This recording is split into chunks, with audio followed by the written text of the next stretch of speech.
কোন লেভেলের লুটপাট চলছে বাংলাদেশে দেখেন, যে এই লেভেলের লুটপাট কিন্তু জাতিকে আবার বর্গা দিয়ে আসতেছে দেশে দেশে। দিল্লিকে কাছে গিয়ে দেশ বর্গা দিয়ে আসে, বেইজিংয়ের কাছে গিয়ে দেশ বর্গা দিয়ে আসে, IMF-এর কাছে, ওয়ার্ল্ড ব্যাংকের কাছে দেশ বর্গা দিয়ে আসে।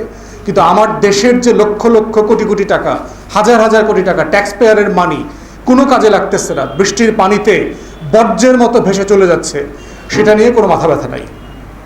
পাকিস্তান আমলে আমরা যখন দেখেছি ঢাকার আরবান প্ল্যান করা হয়েছিল, তখন ঢাকার ক্যাপাসিটি ধরা হয়েছিল যে 30 থেকে 35 লক্ষ মানুষের একটা শহর হবে। সেই শহরটা অপটিমাম লেভেলে 60 থেকে 65 লক্ষ মানুষকে সার্ভ করতে পারবে, তার যে নাগরিক ক্যাপাসিটি আছে সুবিধা দেওয়ার। সেই শহরে এখন 2 কোটির বেশি মানুষ বাস করে। তাহলে 2 কোটির বেশি মানুষকে থাকার জন্য যে বাস্তবতা এই রাষ্ট্র তৈরি করেছে গত 53 বছরে, তাকে অ্যাকোমোডেট করবার মতো যে সেবা দরকার ছিল, সেই সেবা আমরা দেখতে পাইনি। এবং না দেখতে পাওয়ার একটা চরম হেনস্থামূলক এক্সাম্পল হচ্ছে শুক্রবারের বৃষ্টি এবং জলাবদ্ধতা। এবং শুধুমাত্র রাজধানী অথবা চট্টগ্রাম না, আপনারা যদি খবর নেন দেশের প্রত্যেকটা পৌরসভা, সিটি কর্পোরেশন এই একই রোগে রোগাক্রান্ত। এখন প্রশ্ন হচ্ছে জলাবদ্ধতা হচ্ছে কেন? বৃষ্টি তো হবে, বর্ষাকাল আমাদের যে প্রকৃতি, আমাদের যে নেচার, এটার অবভিয়াস রিয়েলিটি হচ্ছে বর্ষাকালে বৃষ্টি হবে। আষাঢ় মাস চলছে, শ্রাবণ মাস আসছে, সব মিলিয়ে তো বৃষ্টি হলেই কি বন্যা হবে? বৃষ্টি হলেই কি পানি জমে থাকবে? সারা বছর বৃষ্টি হয় এমন দেশেও তো আমরা থেকে আসছি, দেখি নাই তো কোনোদিন পানি জমে থাকতে। পৃথিবীতে বহু রাষ্ট্র আছে সারা বছর বৃষ্টি হয়, প্রত্যেক দিন বৃষ্টি হয়। আপনি মালয়েশিয়াতে যারা আপনাদের আত্মীয়স্বজন আছে জিজ্ঞেস করবেন, প্রত্যেক দিন বৃষ্টি হয় মালয়েশিয়াতে।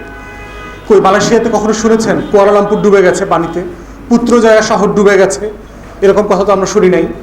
তাহলে ঢাকা শহর ডুবে যাচ্ছে কেন? এখন প্রশ্ন হচ্ছে এই ডুবে যাওয়াটা, ভেসে যাওয়াটা, পানি জমে থাকাটার মধ্যে কথাটা কোথায়? একটা শহরের ন্যূনতম 12% ভূমি, খাল, নালা, ঝিল এগুলো থাকা দরকার।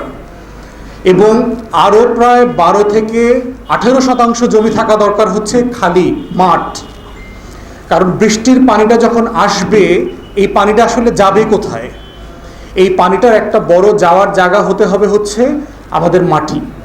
মাটিতে পানিটা চলে যাবে, যেটাকে আমরা সারফেস ওয়াটার বলি অথবা গ্রাউন্ড ওয়াটার পরবর্তীতে তৈরি হয়, যেখান থেকে এই পানিটা আপনি আবার খাওয়ার জন্য উঠায় নিয়ে আসবেন।